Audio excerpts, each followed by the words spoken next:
Lalu Allah mengatakan, segeralah kamu ke surganya yang seluas langit dan bumi. Maksudnya, wahai orang yang mengaku bertuhan, kenapa kamu tidak pengampun, pemaaf? Kenapa kamu hatinya tidak seluas langit dan bumi? Padahal surgaku seluas langit dan nah, saya berharap berdoa nih setelah ini Bapak Ibu, hatinya seluas langit dan bumi. Di bumi itu agamanya banyak gak? Rasnya banyak. Betul, banyak pohon. Ya benar. Banyak karakter orang. Dan bumi nampung. Bumi siap nampung gak? Lebih mulia api, air, udara, tanah. Mana yang lebih hebat? Mana yang lebih hebat? Api, air, tanah, udara. Mana yang lebih hebat? Air. Nah, Pak, yang 4 ini kan mau jadi avatar kan?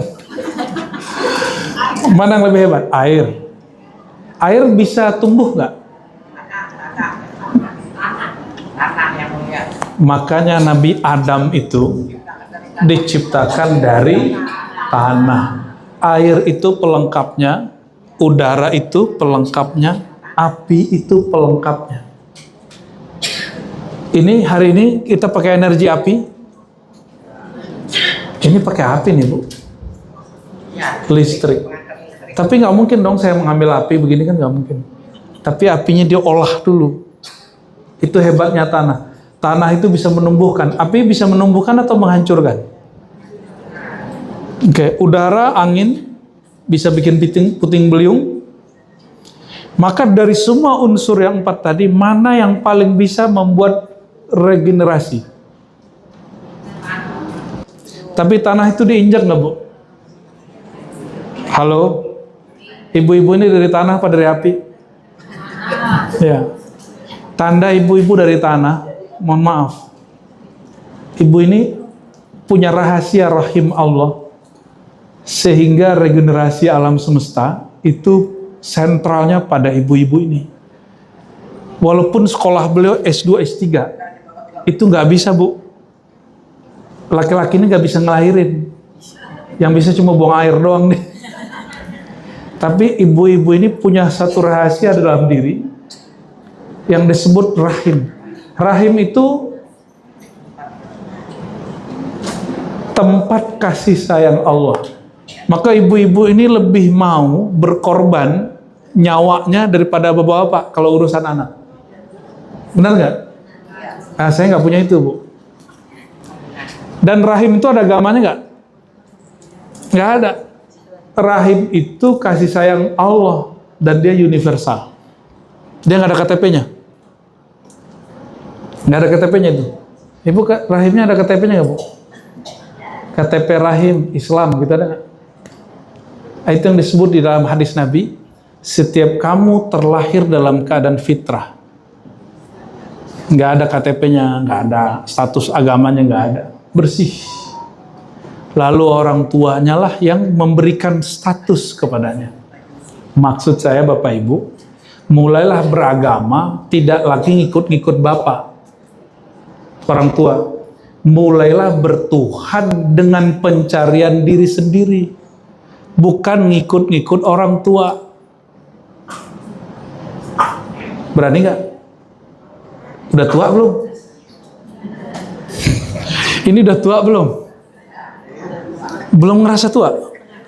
Pak Samsudin maaf, umurnya berapa Pak? 55. Kalau Ibu Selamat? 54. Kok lebih tua Pak Samsudin bukannya? Ya, karena nggak pakai skincare. Kita cowok-cowok kan nggak pakai begitu Pak ya. Sekarang udah ngerasa tua belum? Di dalam Islam, umur puncak itu 40. 40 harus menentukan agama sendiri. Udah Islam nih, misalnya udah Islam. Islamnya jangan hanya Islam tradisi, ngikut-ngikut orang kebanyakan, tapi Islam karena Bapak Ibu ngaji dan belajar sendiri, belajar cari guru. Udah begitu belum? Sehingga nanti kalau Kalau dalam ajaran kita, orang kalau meninggal, itu sudah ada BPK pertama bertugas. Langsung diaudit Bapak Ibu. Diaudit, baru kemudian ditanya oleh malaikat. Malaikatnya namanya Munkar Nakir. Apa pertanyaan mereka? Siapa Tuhanmu? Mau jawab begini, Tuhanku yang disembah sama babe, gitu nggak? Begitu nggak? Oh, itu dicubit nanti sama malaikat tuh. Bahkan gergetan tuh malaikat. Oh, saya nyembah Tuhan yang disembah oleh mama, gitu nggak? Udah nggak boleh gitu. Mesti menentukan Tuhannya siapa. Bukan Tuhan yang disembah orang tua kita ikut-ikutan. Tapi asbab kita ngaji, belajar Bapak Ibu, Tuhan yang disembah orang tua itu siapa? Pelajarin itu siapa. Bener nggak dia Tuhan beneran atau Tuhan-Tuhanan? Kalau di filsafat, nah kebetulan saya di filsafat juga Bapak Ibu. Tuhan itu ada Tuhan yang murni, ada Tuhan yang dicipta, yang diimajinasi. Kita ini menyembah Tuhan yang kita imajinasikan atau menyembah Tuhan yang memang dia murni sebagai Tuhan? Gimana yang benar? Ini tinggal cek. Halo Bapak Ibu, nyembah Allahnya waktu susah apa senang? Dua-duanya. Insya Allah. Tapi biasanya bisa nangis kapan? Ya, benar ya. Jadi dekat ke Allahnya kalau susah ya. Benar. Dekat ke Allahnya pas lagi. Terus doa, ya Allah, aku mohon kedekatan kepadamu. Nanti dikasih susahmu loh sama Allah tiap hari. Mau begitu? Makanya Allah mengatakan lewat lisan Nabi, orang yang makan minum bersyukur itu setara dengan orang yang berpuasa derajatnya. Pilih mana Ibu? Ini hari ini pada puasa nggak? Enggak, kemarin puasa.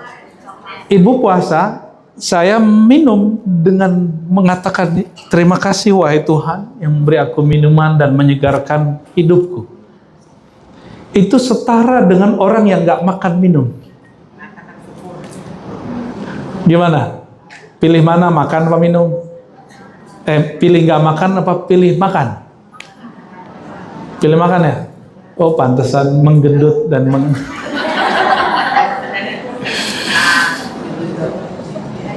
Oke, kembali ke ayat.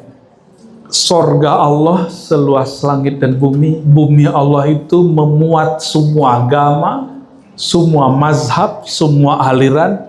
Tapi kenapa orang-orang yang mengaku bertuhan kepada Allah, pemilik langit dan bumi, pemilik sorga yang seluas langit dan bumi, hatinya sempit, bahkan lebih sempit dari lorong tikus? Ini yang jadi pertanyaan saya sudah lama. Kok semakin beragama, dia semakin sempit? Kita ini sesat, nggak perlu setan, Bu. Maka bulan puasa masih ada maksiat nggak? Padahal setannya lagi dibelenggu.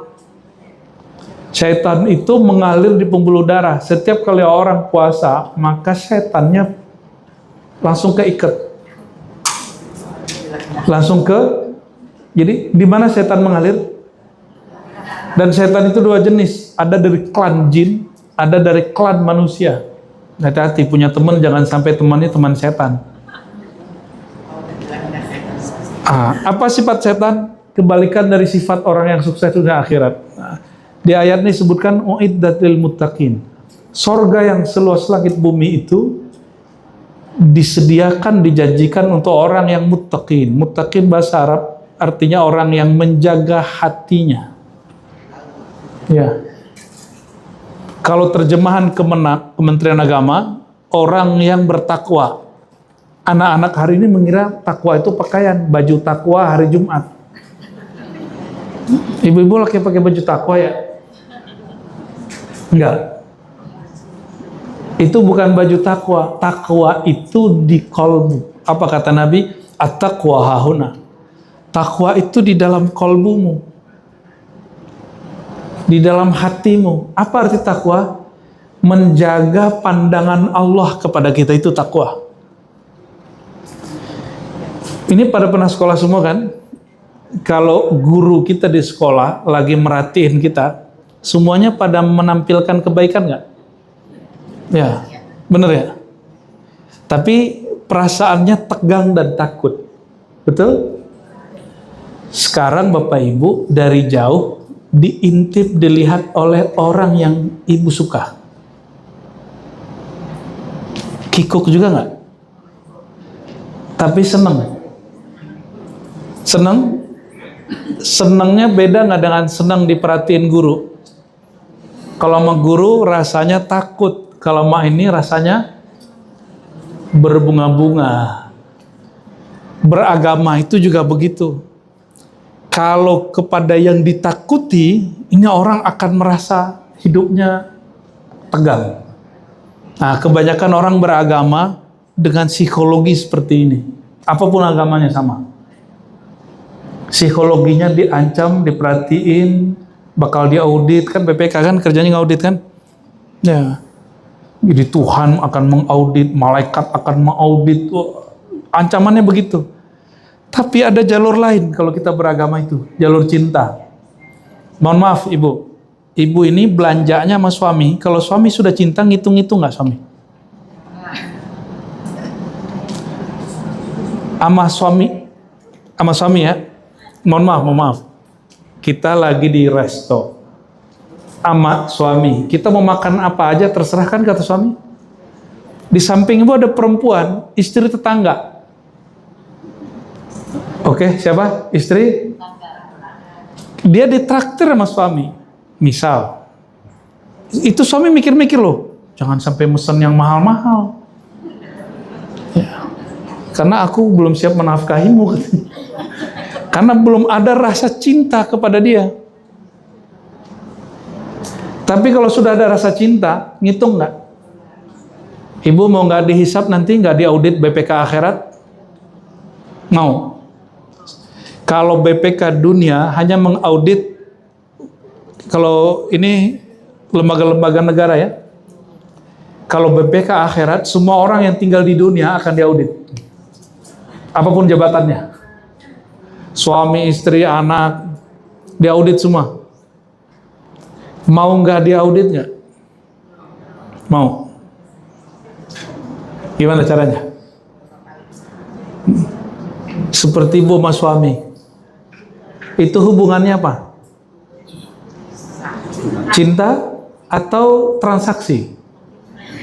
Kontrak. Maka beda kan kawin kontrak sama kawin beneran? Kan kontrak kan istrinya ini narif, sebulan aku nafkahi sekian ya gitu, ya kan?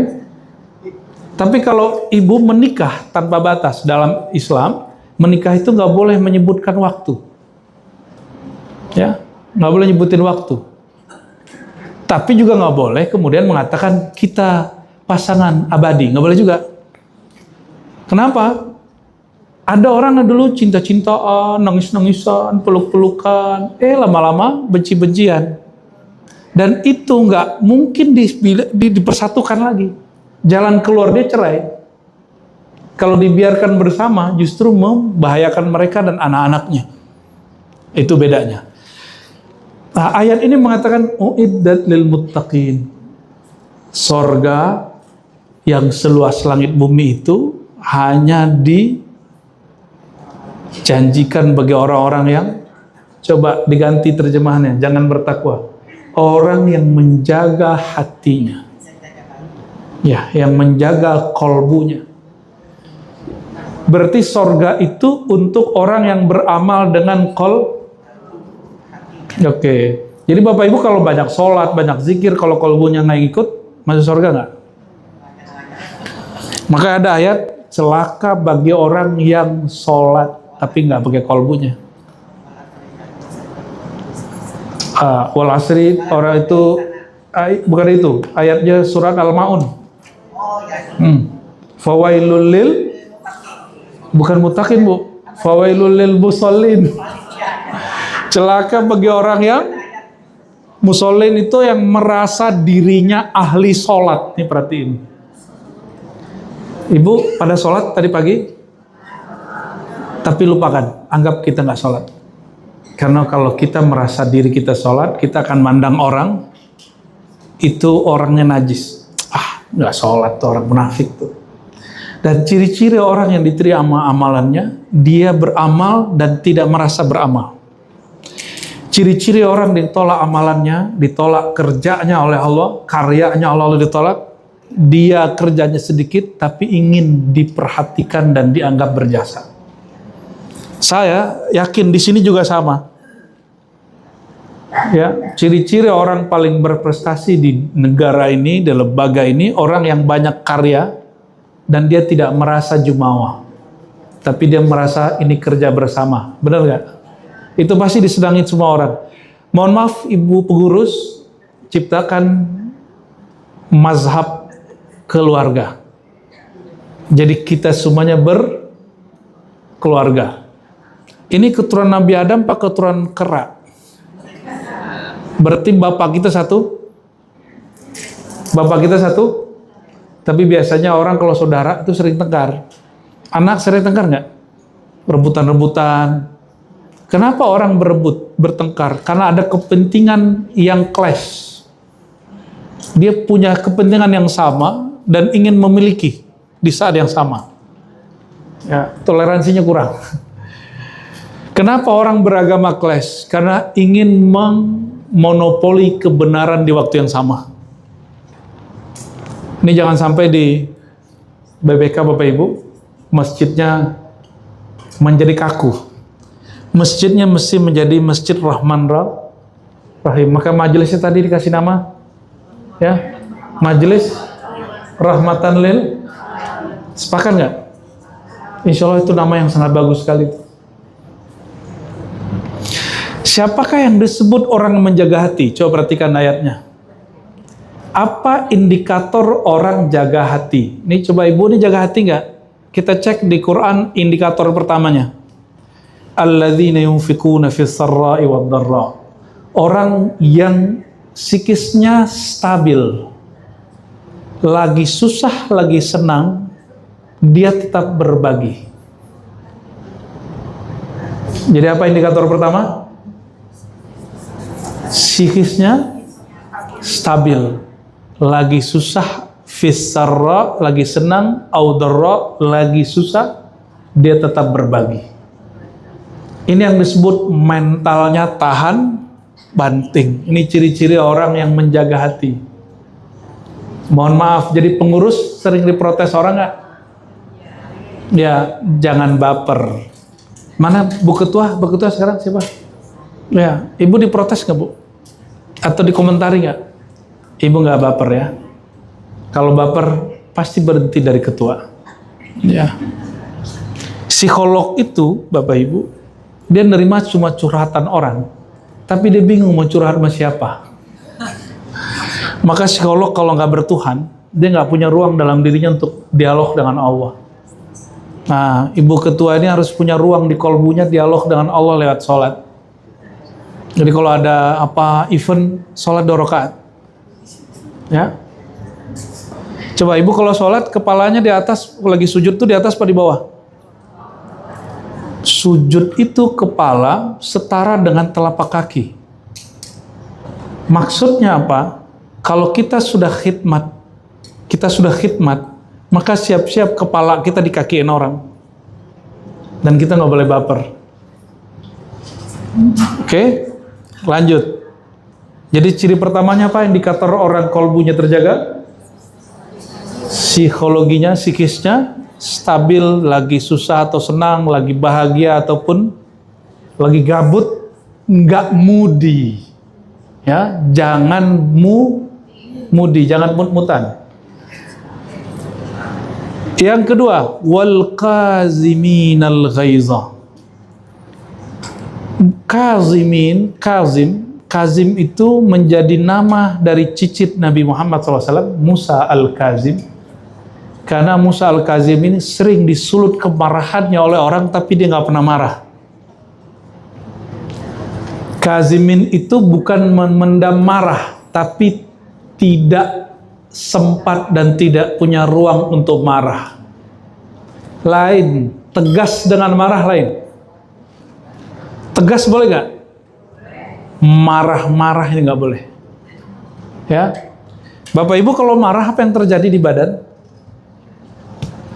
Darah dari jantung itu dia kemudian memompa cepat sekali ke kepala. Kalau ada bakat darah tinggi itu bisa pingsan dan bisa stroke. Gimana? Di rumah suka debat nggak sama pasangan? Itu darahnya cepat naik. Saya khawatir nanti ada penyumbatan atau pecah pembuluh darahnya. Oleh karenanya, ketika ada orang pemarah datang ke Nabi, apa kata Nabi SAW? Wahai Rasulullah, beri aku wasiat supaya masuk surga. Kata Nabi, la taghdab, jangan suka marah-marah. Terus apa lagi wahai Rasulullah? Jangan marah-marah. Terus apa lagi? Jangan marah-marah, kamu pasti masuk. Karena surga itu seluas langit dan bumi. Kalau Allah itu pemarah, nggak ada kita yang masuk surga. Kalau Allah itu pemarah, nggak ada kita yang masuk surga. Wal kaziminal ghaiz, yang menahan emosinya. Berarti ciri kedua, emosinya dapat di-manage dengan baik. Itu ciri-ciri orang menjaga qalbu. Yang ketiga apa? Wal afina anin nas, memaafkan manusia. Apa arti maaf? Maaf itu bahasa Arab. Bahasa kita besar jiwa, berbesar hati.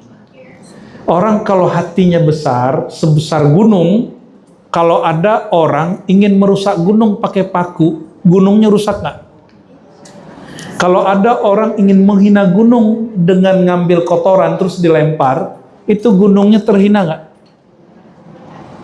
Hati ibu seluas apa hari ini? Setinggi apa? Ada setinggi gunung? Apa setinggi plafon?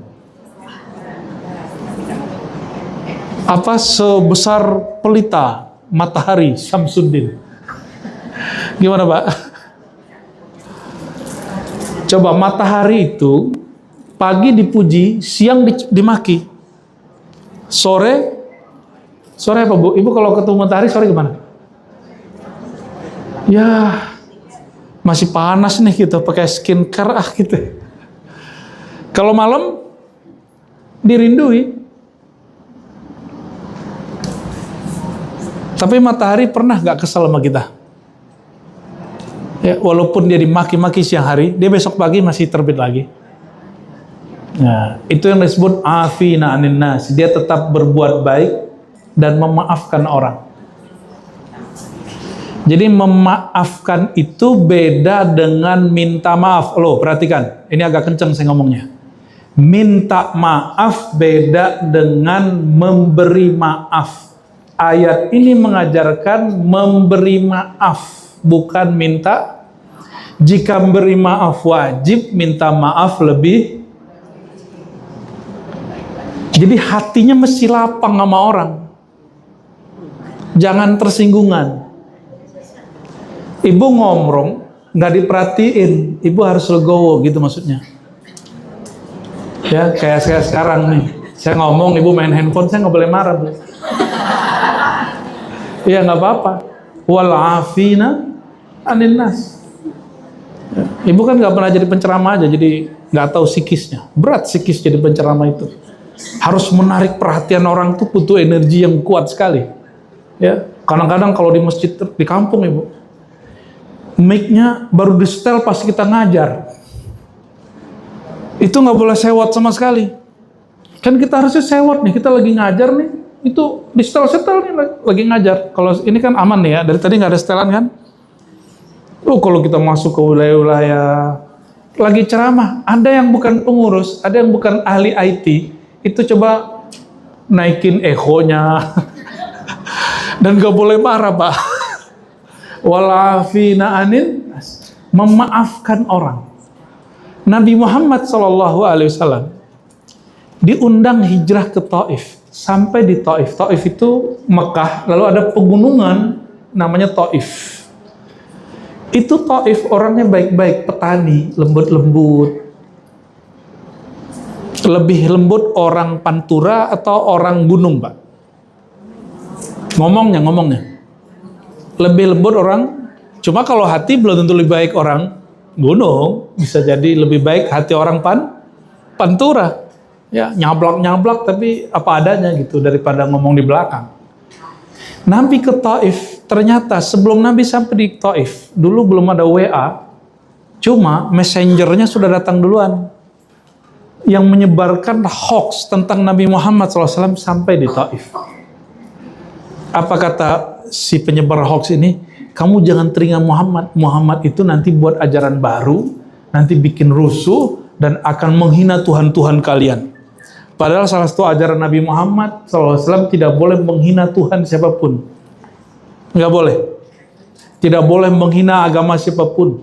Tidak boleh menghina kitab suci manapun. Itu ajaran Nabi Muhammad SAW. Maka kalau ada orang berpakaian Nabi tapi menghina agama lain, saya mempertanyakan seberapa ikut dia Nabi Muhammad SAW.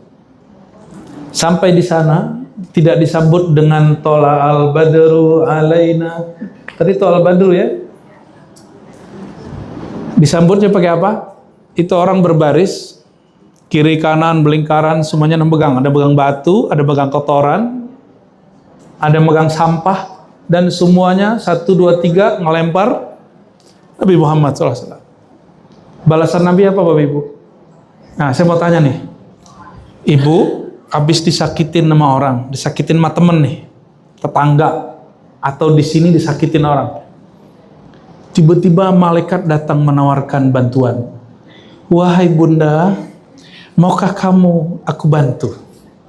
Kata si malaikat. Bantuan apa nih? Itu yang mencelakai kamu, yang menyakiti hatimu, saya hancurkan dia. Ibu-ibu bilang apa? Lakukan. Betul nggak? Betul nggak? Ya udah Pak Malaikat, laksanakan. Dia belum tahu siapa saya, teman saya malaikat. Dia nggak tahu saya ini kekasih Tuhan yang bisa merintah malaikat. Pasti gitu. Nabi Muhammad didatangin malaikat Jibril, mukanya lagi berdarah, ya serbannya ada kotoran, dilempar sama orang. Apa kata Jibril? Muhammad, kamu pilih. Aku hancurkan Taif dengan satu kibasan. Jadi Sayyidina Jibril ini, atau Gabriel, itu dia punya sayap, itu bisa hancur langsung ada badai topan.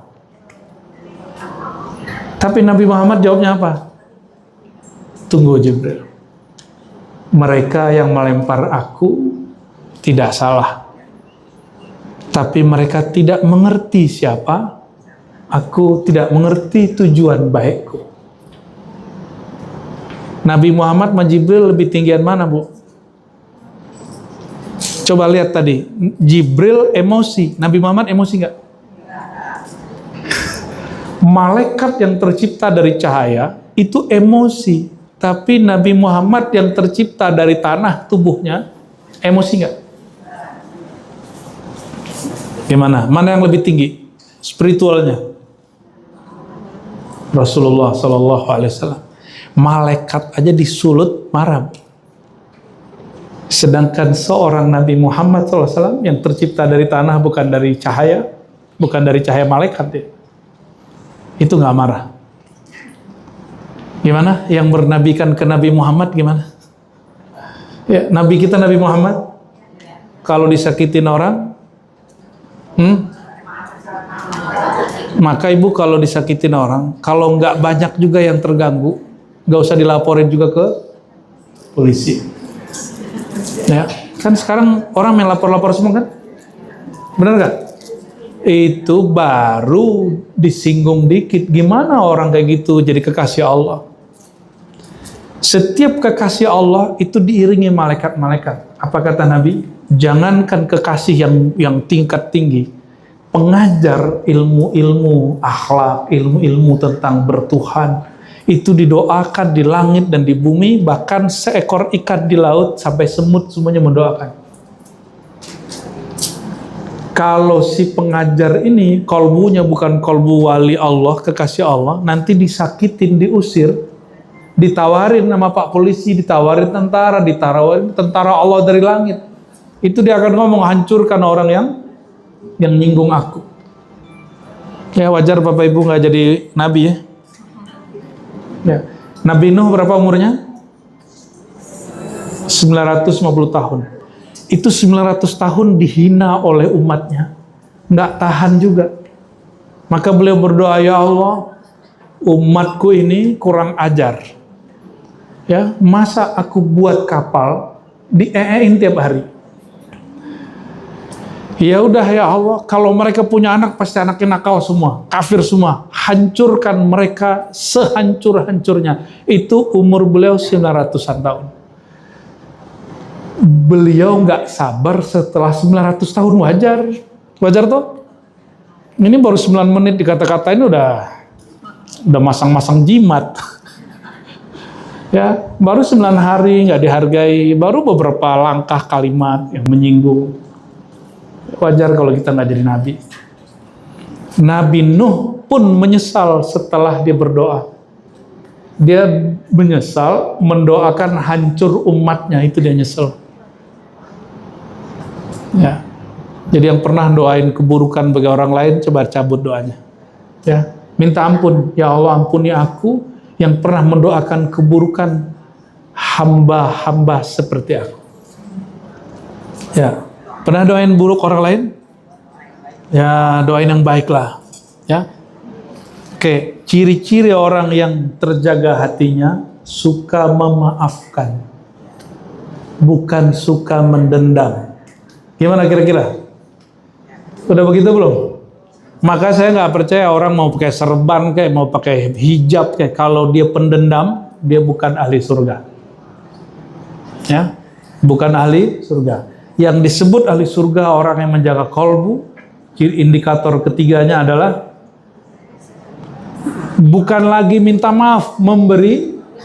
Dia tidak nunggu orang itu minta maaf, dia memaafkan sebelum orang itu minta maaf. Coba saya ngajak ibu bareng-bareng. Ada orang yang nyakitin ibu beberapa hari ini? Ada orang yang zolimin kita beberapa waktu ini? Ada. Sudah oke? Atau setahun 2 tahun ini ada? Ada Kak? Ada. Ada nggak Bu? Ibu yang duduk?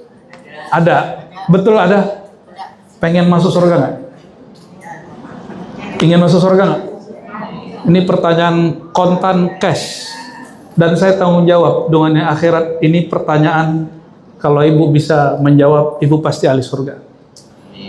Ya, pasti ahli surga. Karena ayatnya sudah, ayat ini garansinya.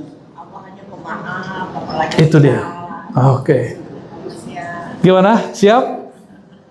Coba ikutin ya. Ibu apapun pangkatnya, sekolahnya, coba tanggalkan sebentar. Coba 1, 2, 3 pejabatannya. 1, 2, 3. Bismillah. Sudah? Ingat wajah orang yang nyakitin kita. Sudah? 1. Lebih dari 1 ya 2. Oke, santai, relax. Ingat wajah orang yang kurang ngajar sama kita. Ingat wajah orang yang tidak menghargai kita. Bahkan ingat wajah orang terdekat yang mungkin menyakiti kita beberapa kali. Sudah ingat semua? Katakan iya atau tidak. Sudah? Iya. Coba katakan iya. Masih ingat wajahnya? Oke, ikuti dengan nama Allah. Atau yang beragama lain sebut dengan nama Tuhan. Dengan nama Allah yang Maha Pengasih, Maha Penyayang. Ya Allah, dengan kasih sayang-Mu yang lebih luas dari langit dan bumi, dengan sifat pengampun-Mu yang lebih luas dari langit dan bumi, luaskanlah hati kami, luaskanlah piciknya pikiran kami. Hapuslah nama orang-orang yang pernah menyakiti kami, yang pernah menzolimi kami, yang pernah kurang ajar dengan kami. Dan maafkan mereka ya Allah. Dan maafkan juga kami ya Allah. Ikuti ya Allah. Al-Fatihah.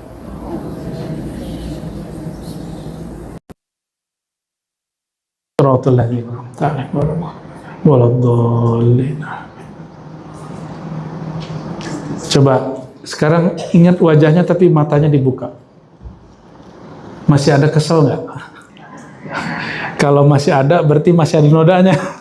Ulang lagi cara begitu nanti di rumah. Ulang lagi. Dan caranya memang matanya harus dipejam biar konsentrasi. Dan wajib menyebut dengan nama. Dengan nama siapa? Kenapa? Yang maha luas kasih sayangnya Allah. Maka kita malu yang maha luas sayangnya disakiti tiap hari, dia kasih rezeki tiap hari, tapi orang durhaka kepadanya tiap hari, dia tetap memberi. Ya, itu kalau saya teruskan Bapak Ibu dengan sholawat, dengan zikir itu nangis semua. Cuma karena ini bukan lagi training, bukan lagi motivasi, ini cuma hadiah dari kami untuk memanage wal'afina anin nas supaya dapat satu sifat ahli surga. Dan lakukan ini sampai mati. Hadis terakhir yang saya baca sebelum selesai. Satu kali Nabi Muhammad SAW mengatakan kepada sahabat, "No, itu orang wajabat lahul jannah, min ahlil jannah. Dia pasti masuk surga." Maka sahabat-sahabat Nabi kemudian penasaran apa amalan dia. Ibnu Umar nginep 3 hari di situ dan dia tidak menyaksikan orang ini banyak sholat, banyak zikir, banyak sedekah, enggak. Pas dicek tidak ada amalan sama sekali. Kenapa? Amalannya tidak zahir. Maka disebut muttaqin, orang yang menjaga hati. Amalannya ada di hati. Ternyata amalan kalau di hati masuk surganya lebih cepat dari kalau amalannya pakai zahir. Karena kalau pakai hati dia tidak akan riak cari perhatian makhluk. Dia hanya mencari perhatian Allah yang Maha Mencipta. Akhirnya Ibnu Umar langsung labrak dia dan nanya, "Wahai Tuan, mohon maaf jika aku kepo. 3 hari ini aku penasaran. Kata Rasulullah engkau ahli surga. Aku kira engkau banyak sholat, banyak zikir, banyak sedekah. Ternyata amalanmu sangat pas-pasan sekali. Kira-kira apa yang membuat kamu disebut Rasulullah SAW ahli surga?" Apa jawaban dia? "Wahai saudaraku, aku tidak banyak amal. Cuma jika aku hendak tidur, siapapun yang terbayang di pikiranku, di hatiku, zalim, menyakiti, musuh, itu semua aku hapus." Jadi amalan tadi bukan amalan saya, itu amalan ahli surga yang namanya sampai hari ini sudah tertulis di surga. Dan siapapun yang mengamalkan ini, sebelum tidur, saya pastikan bangun tidurnya seger. Pernah tertidur lagi patah hati, bangun tidurnya pasti sakit-sakit badannya. Ya. Atau habis nonton film yang menyedihkan, tertidur, bangun tidur pasti badannya pegel-pegel, Bu. Jadi usahakan sebelum tidur netralkan semua pikiran dan katakan, "Ya Allah, aku tidak banyak sholat, tidak banyak zakat, tidak banyak beramal, bahkan mungkin ke pasanganku kurang berbakti, ke anakku kurang baik, ke tetangga kurang baik. Tapi ya Allah, aku ingin membuang semua kebencian di hati." Itu aja. Dan ibu tidur tanpa ada kebencian di hati. Bisa tidur malam hari ini dengan cara begitu? Pengen jadi ahli surga? Lakukan. Saya yakin yang pertama kedua nggak ada yang sanggup. Tapi yang ketiga ini masa nggak sanggup? Modalnya nggak pakai duit. Kalau yang pertama dia berbagi susah atau senang. Yang kedua emosinya dapat dia manage. Ya, ini kayaknya Bapak Ibu ini pemarah semua ini wajahnya ini ya. Ya, baperan ada orang. Nggak sanggup yang satu kedua, minimal yang ketiga. Ya, ibu boleh pemarah, ngamuk-ngamuk, kemalaki, nggak apa-apa. Tapi nanti memaafkan dia lebih dulu dari dia memaafkan kita. Jadi kalau nanti dia minta maafin deh, jawab, "Sebelum kamu minta maaf, aku sudah maafkan." Enggak ya, bener. Ya ini ayatnya masih panjang tapi saya rasa cukup. Kita loncat ke ayat 136-nya. Apa kata Allah? Mereka-mereka yang indikator tadi ada, minimal 3 itu. Ulaika, bagi mereka balasan di sisi Allah, ampunan dan surga. Berarti garansi nggak? Garansi? Disebutkan nggak di situ jumlah sholatnya? Nggak disebutin. Bukan berarti saya bilang ke ibu nggak usah sholat, bukan. Ya, sholat itu kebutuhan diri. Bersedekah itu kebutuhan tabungan Bapak Ibu. Kalau ingin aman tabungannya, berbagi. Jika ingin aman dirinya, sholat. Jika ingin jiwanya tenang, ingat Allah. Jika ingin tumbuh rasa cintanya, bersolawat kepada sang Nabi. Tapi kalau ingin bahagia, jangan menyimpan apapun kebencian di hati. Ya, tegas boleh, galak boleh, ketus emosi, ya dimaklumilah. Tapi yang satu ini harga mati. Ini harga mati. Ya, insya Allah besok pagi bangunnya lebih seger. Insya Allah. Bagi saya itulah sukses dunia akhirat. Ya, orang yang dapat memaafkan dirinya lalu memaafkan orang lain. Ya, maafkan dulu diri kita. Apa arti maafkan diri? Terimalah diri kita apa adanya. Contoh gini, ibu dihina, katakan, emang saya terhina. Aku dari air terhina. Aku orang banyak salah. Wajar kalau salah-salahin. Jangan ngomong gini. Tadi saya dengan Bang Do yang khidmat untuk IT di Ribat, itu ngomong gini. Tapi saya langsung, karena orangnya di depan, jadi kita nggak ngomong belakang. Salah saya apa Bu ya, katanya. Saya nyelutuk, karena dia nanyanya sampai 3 kali. Yang ketiga saya jawab, salah kamu karena nggak merasa salah. Ya, salahnya kita itu karena tidak merasa salah. Allah itu tidak suka dengan orang merasa benar. Maka dalam hadis dikatakan, jika engkau tidak merasa bersalah lalu mengaku salah di hadapan Allah, Allah akan ganti generasi berikut yang melakukan kesalahan dan merasa salah lalu minta ampun.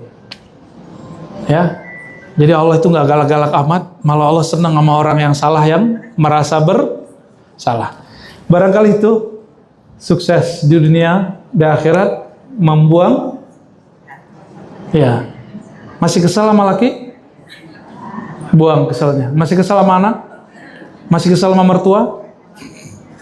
Masih kesal sama teman? Sama mantan? Oke, alhamdulillah. Ya, kalau masih kesal berarti belum sukses dunia, akhirat. Mohon maaf Bapak Ibu, kira-kira begitu. Nggak tahu ini garing apa asik, tapi semoga asik. Karena langsung aplikatif, ya, dan Ibu nggak perlu bayar honor sebagai motivator. Ya, padahal ilmunya didapat dari motivator. Ya, semoga Allah Ta'ala ridho kepada kita dan melimpahkan kasih sayangnya yang luas seluas langit dan bumi itu, dan menjadikan kolbu kita lapang semua. Ala hadina wa likulli salih al-Fatihah.